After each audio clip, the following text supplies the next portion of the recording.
एक लड़की को किडनैप कर लिया जाता है। उसमें से एक जो किडनैपर था ये उस लड़की को जानता था। दूसरा किडनैपर बहुत ही ज़्यादा डेंजरस है। उस वजह से इस मूवी में बहुत सारी कॉम्प्लिकेशंस होती है। हेलो फ्रेंड्स, आज मैं आपको किडनैपिंग स्टेला ये 2019 की एक थ्रिलर जर्मन मूवी एक्सप्लेन करने वाला हूँ। इसके अलग अलग सिचुएशन आपको हमेशा आपकी सीट के एज पर रखेंगे, तो अंदर इस वीडियो को जरूर देखिएगा। अब बिना किसी देरी के एक्सप्लेनेशन स्टार्ट करते हैं। मूवी स्टार्ट होती है और हम दो लोगों को शॉपिंग करता देखते हैं, पर ये शॉपिंग बहुत ही अजीब तरीके से थी। इसमें ड्रिलिंग के सामान थे। एक रूम को साउंड प्रूफ करने के लिए बहुत सारा सामान इन्होंने बाय किया। घर में आने के बाद इन्होंने एक रूम को साउंड प्रूफ क्रिएट कर दिया, उसमें एक बेड भी लगा दिया। जंगल में एक लोकेशन के पास जाकर उसे वो मार्क कर आते हैं। उनके पास एक फैन थी जिसे भी वो फिर से साउंड प्रूफ बनाते हैं। इनके बैग में हम देख सकते हैं कि रस्सी, पट्टी, इस तरीके की चीजें थी। ये दोनों फिर रेडी हुए। अपने वैन में एक जगह पर वो नजर रखते हैं। इन्होंने अपने मास्क वगैरह पहने और एक लड़की जब यहाँ से जा रही थी तो उसे वो किडनैप कर लेते हैं। गाड़ी में ले जाकर उसके हाथ पैर बांध देते हैं। लास्ट सीन्स में हमने इनका जो प्लेस देखा था, जिस रूम को इन्होंने साउंड प्रूफ बनाया, बेड लगाया, इस रूम में उन्होंने इस लड़की को डाल दिया। हैंडकफ्स वगैरह लगाकर इसे वो पूरी तरीके से बांध देते हैं। उन्होंने उसके थोड़े से कपड़े निकाले और उसके फोटो ले ली। जबरदस्ती उसे दूसरे कपड़े पहना देते हैं। उस बेचारे ने बहुत स्ट्रगल किया पर वो कुछ कर नहीं पाई। इसके बाद रूम में बंद कर वहां से चले गए। एक किडनैपर थोड़ी देर में फिर से उस लड़की के पास है। वो कहता है, तुम्हारे फादर का नंबर और ईमेल मुझे दो, तुम्हारे बदले में हमें बहुत सारे पैसे चाहिए। अगर उन्होंने दे दिए तुम बहुत ही सही सलामत रहोगी। थोड़े टाइम में फिर से अपने घर पहुंच जाओगे। ये ईमेल एड्रेस नंबर लेने के बाद ये दोनों फिर से बाहर आए। इन दो किडनैपर्स में से जिसको ज्यादा एक्सपीरियंस नहीं था उसका नाम था टॉम, और जिसे बहुत सारा एक्सपीरियंस था वो प्रिजन बहुत बार जाकर आया था, इसका नाम था विक। विक टॉम से पूछता है, क्या तुम डर रहे हो? सब कुछ ठीक हो जाएगा। इन्होंने फिर स्टेला का मोबाइल लेकर उसे बंद कर दिया। स्टेला के फादर को ईमेल भेजते हैं जिसमें $2 मिलियन उन्होंने मांगे हुए थे। नेक्स्ट सीन में हम देखते हैं टॉम स्टेला के पास आया था। उसने उसे देखा और फिर से वो वापस चला गया। इसके बाद 1-2 दिन बीत चुके थे। स्टेला के फादर का अब तक कोई भी रिप्लाई नहीं आया था। विक टॉम से कहता है कि हमें उसे पानी वगैरह देना पड़ेगा। विक उसे कहता है, अब हमें तुम्हें खिलाना पिलाना पड़ेगा, इस वजह से तुम्हारे माउथ से मैं क्लॉथ निकालने वाला हूँ। अगर तुम चिल्लाए तो तुम्हें बेहोश कर किसी अलग तरीके से हम जिंदा रखेंगे। वैसे भी तुम्हारी चीख किसी को भी सुनाई नहीं देगी। ये पूरा रूम साउंड प्रूफ है। स्टेला ने इसके लिए नॉड किया। जब उसके माउथ से पट्टी निकाली जाती है तो जोर से वो चिल्लाने लग गई थी। फिर से उसका मुंह वो बंद कर देता है।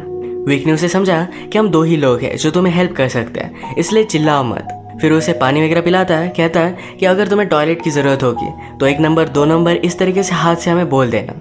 स्टेला को टॉयलेट करना था तो अपने फिंगर से उसे वो बता देती है। यही पर बेड पर उसे करना पड़ता है। बेचारी बहुत रो रही थी।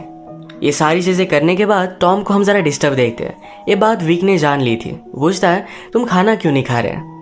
टॉम ने कहा कि मेरा मूड नहीं है। विक कहता है, तुम्हें सही तरीके से अपना ख्याल रखना पड़ेगा वरना हम प्लान को अंजाम नहीं दे पाएंगे। टॉम फिर भी खा नहीं रहा था तो जबरदस्ती उसके मुंह में वो खाना भरता है। विक ने उसे कहा कि हमने सब कुछ प्लानिंग की है, सारी चीजें परफेक्ट हो रही है, पर फिर भी तुम अपने आप पर डाउट कर रहे हो। तुम्हें लगता है ये अनसक्सेसफुल हो जाएगा, इसी वजह से तुम खाना नहीं खा रहे थे। मेरे साथ बोलो कि हम इसे कर रहेंगे। टॉम भी यही चीज रिपीट करता है। विक के रूम से बाहर जाने के बाद स्टेला की फोटो देखकर वो सैड हो रहा था। उसकी तकलीफ उसे देखी नहीं जा रही थी। वो स्टेला से मिलने के लिए गया। वो उसे कहती है कि उसे पूप करना है, तो इस वजह से उसके हैंडकप अब उसे निकालने पड़ेंगे। वो निकालता है, उस पर गन निकालता है, यानी कि वो कुछ कर ना पाए। स्टेला कहती है कि प्लीज उस तरफ देखो, वो इस तरीके से सब नहीं कर सकती है। उसने बहुत रिक्वेस्ट की तो टॉम अलग डायरेक्शन में देख लेता है। स्टेला ने बकेट लेकर जोर से उसे मारा। इससे उसकी गन नीचे गिर गई थी। स्टेला ने जल्दी से इसे उठा लिया। वो कहती है कि मुझे जल्दी से तुम्हारी कीज दो। टॉम उसके पास आ रहा था, उससे गन छीनने की कोशिश करता है, पर स्टेला ने गन को शूट कर दिया। यहीं पर उसका मास्क भी वो निकाल लेती है। वो एक्चुअल में टॉम को जानती थी। वो उसे देखकर सरप्राइज्ड हो गई। उससे पूछती है कि तुमने ये सब किया क्यों? टॉम कहता है कि तुमने मेरी जिंदगी बर्बाद की है, तुम यहाँ से नहीं जा सकती, तुम्हारी गन मुझे दे दो। स्टेला कहती कि प्लीज रुक जाओ, मुझे तुम्हें कुछ कहना है, पर इससे पहले टॉम ने स्टेला से उसकी गन ले ली। जल्दी से उसे फिर से वो बांध देता है। टॉम ने कहा कि ये सब तुम्हारा ही फॉल्ट है, तुमने मुझे अकेला छोड़ दिया था। उसने वार्न किया कि अगर विक को इसके बारे में पता चला तो हम दोनों को मार डालेगा। थोड़ी देर में विक फिर से वापस आया। अब तक स्टेला के फादर पैसे देने के लिए माने नहीं थे, इस वजह से अब विक के पास एक अलग प्लान था। वो टॉम से कहता है, कल का दिन जरा एग्जॉस्टिंग होगा, इसके लिए हमें रेडी होना पड़ेगा। अगले दिन वो स्टेला के रूम में जाकर कैमरा वगैरह लगा कर आते हैं। विक ने स्टेला से कहा कि अब हम तुम्हें सेडेटिव देंगे, इससे प्रोसेस बहुत ही ईजी हो जाएगा। उनका प्लान था कि वीडियो में लाइव स्टेला का फिंगर कट कर ये वीडियो उसके फादर को भेजेंगे, जिससे वो डर कर इन्हें सारे पैसे दे देंगे। स्टेला जब ये रियलाइज करती है तो बहुत ज्यादा डर जाती है। उसके माउथ से पट्टी निकालने के बाद स्टेला ने कहा, ये फादर मुझे पता है कि हम दोनों बहुत झगड़ते थे, पर प्लीज मुझे बचा लो, मैं प्रेग्नेंट हूँ, प्लीज मुझे बचा लो। ये सुनने के बाद टॉम विक से कहता है कि वीडियो बहुत ही अच्छी बन गई है, अब उसका फिंगर कट करने की हमें कोई भी ज़रूरत नहीं है। टॉम ने स्टेला को बार बार बचा लिया। अगले दिन स्टेला को फीड करने के लिए दोनों फिर से वहाँ आए। विक उसे फीड कर रहा था तो स्टेला कहती है कि मुझे उस दूसरे से खाना खाना है। विक इसकी बात मानता नहीं है। स्टेला ने नीचे देखा तो कल उसने टॉम को शूट किया था तो उसके बुलेट का कवर नीचे पड़ा हुआ था। अगर विक को इसके बारे में पता चलता है तो ये दोनों ट्रबल में थे।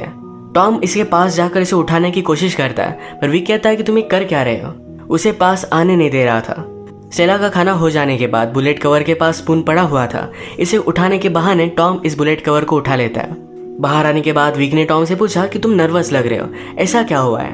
टॉम कहता है कि ऐसा कुछ भी नहीं है। टॉम फिर जल्दी से टॉयलेट गया, बुलेट कवर को फ्लश करने की ट्राई करता है पर ये फ्लश हो नहीं रहा था। उसे बहुत टाइम लग रहा था तो विक पूछता है कि हुआ क्या है। विक के प्रेशर में इस बुलेट कवर को निगल लेता है। विक के यहाँ से चले जाने के बाद टॉम स्टेला के पास है, पूछता है तुमने ऐसा क्यों कहा कि तुम प्रेग्नेंट हो।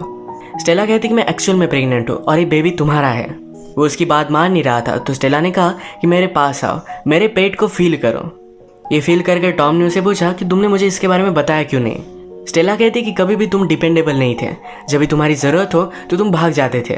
तुम्हारे जेल में जाने के बाद मुझे पता चला कि मैं प्रेग्नेंट हूँ। मुझे लगा कि इस बेबी को तुम्हारे साये से दूर रखना ही सही बात होगी। स्टेला पूछती कि तुमने मुझे ही क्यों चूज़ किया था। टॉम कहता है कि मैं और मेरा पार्टनर जेल में मिले थे, हमने वहीं पर किडनैपिंग की प्लानिंग की थी और मैंने ही तुम्हारा नाम सजेस्ट किया था। मैं तुम पर बहुत ज़्यादा गुस्सा था, तुम जेल में मुझे एक बार भी मिलने के लिए नहीं आई, बिना कुछ बताए मेरे लाइफ से चली गई। अब मुझसे तुम झूठ भी कह रही हो।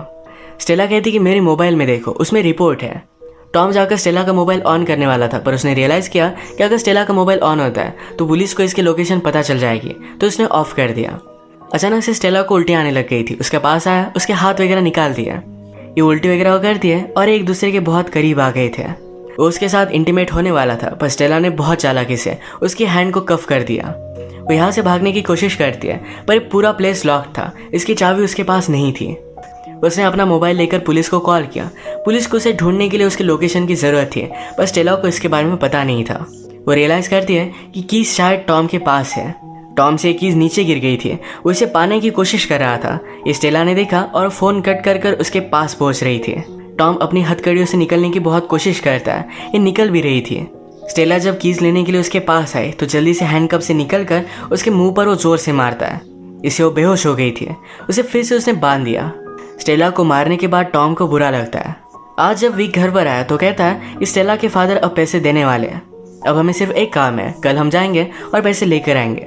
ये दोनों आज बहुत ही खुश थे। पैसे लेकर क्या करेंगे इसकी प्लानिंग बनाने लग जाते हैं। अगले दिन विक ने टॉम से कहा कि जाकर गाड़ी को तुम रेडी करो। वो स्टेला को लेने के लिए आया। उसके हैंडकफ्स वगैरह निकाले तभी वो स्टेला के पास मोबाइल नोटिस करता है, ये अब ऑन था। उसने हिस्ट्री देखी तो पुलिस को कॉल किया गया है। ये सारी चीज़ें वो फिगर आउट नहीं कर पाता कि स्टेला के पास मोबाइल आया कैसे, वो यहाँ से निकली कैसे थी। स्टेला के पास मोबाइल एक ही केस में आ सकता है जब टॉम ने उसे दिया, पर वो फिगर आउट नहीं कर पाता कि टॉम ने ऐसा किया क्यों होगा। विक ने स्टेला को बहुत मारा, जो भी हुआ था ये सब कुछ सच सच स्टेला उसे बता देती है। इस स्टोरी को कंफर्म करने के लिए स्टेला ने टॉम पर जो गोली चलाई थी ये वॉल्स में विक को मिल जाती है। इसी के पैरेलल में हम देखते हैं कि टॉम जब गाड़ी को रेडी कर रहा था तो स्टेला के सामने उसके प्रेगनेंसी की टेस्ट उसे मिली। इस रिपोर्ट से वो कंफर्म हो गया था कि स्टेला एक्चुअल में प्रेग्नेंट है। उसे अब तक सारी चीज़ें झूठ लग रही थी। ये जानने के बाद वो और भी ज़्यादा कंफ्यूज हो गया कि अब उसे करना क्या चाहिए। स्टेला को फिर से बांधकर विक टॉम से पूछता है, मुझे एक बात बताओ, तुमने उसे चूज़ क्यों किया था। टॉम कहता है कि रिच थी और हम दोनों ने मिलकर चूज़ किया था, मैंने सिर्फ तुम्हें उसकी इमेज दिखाई थी। विक ने टॉम से कहा, हमें एक दूसरे के साथ ऑनेस्ट होना चाहिए, हम कोई भी चीज़ एक दूसरे से छिपाएंगे नहीं। टॉम भी इसके लिए हाँ कहता है। विक को पता था कि वो टॉम पर ट्रस्ट नहीं कर सकता। ये दोनों फिर स्टेला के पास आए, उसे बेहोश कर कर गाड़ी में रखकर एक लोकेशन पर लेकर आते हैं। नदी के पास एक घर में उन्होंने इसे बंद कर दिया था। इनका प्रीवियसली प्लान था कि जब स्टेला को होश आएगा तो उसके पास चाबी होगी, वो अपने आप को खोल कर यहाँ से चली जाएगी। पर अब विक ने प्लान चेंज कर दिया था। वो कहता है, अब हमारे पास चाबी होगी और तुम मेरे साथ चल रहे हो। टॉम जरा वरीड हो जाता है पर विक को शक ना जा पाए, इस वजह से उसे उसके साथ जाना पड़ा। ये जब अपने तय किए हुए लोकेशन पर आए तो वहाँ पर कोई भी नहीं था, आसपास कहीं भी पैसे दिख नहीं रहे थे।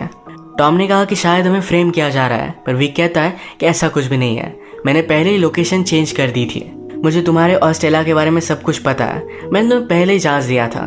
तुम अगर मुझे ऑनेस्टली सब कुछ बता देते तो तुम बच जाते। और स्टेला और इसके बच्चे को मैं मार दूंगा और इसकी जिम्मेदार तुम हो। विक टॉम को शूट करने ही वाला था, पर टॉम ने उस पर हमला कर कर वहाँ से वो भाग जाता है।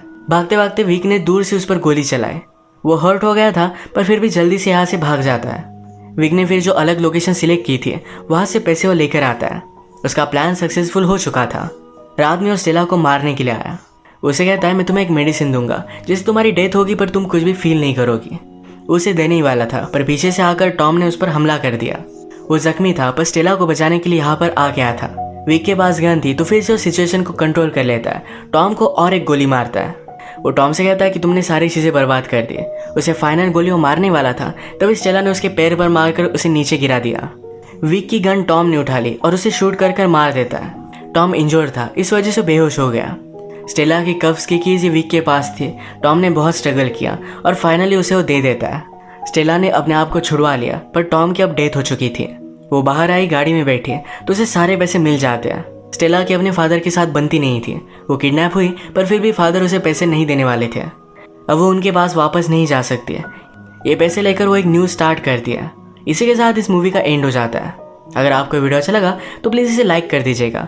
बहुत सारी इस तरीके की मूवीज़ लेकर आते रहते हो, तो प्लीज़ इस चैनल को सब्सक्राइब कर दीजिए और बेल नोटिफिकेशन आइकॉन दबाना मत भूलिएगा। हम फिर से मिलेंगे और एक नई मूवी के साथ। तब तक के लिए थैंक यू और आप अपने आप का ख्याल रखिए।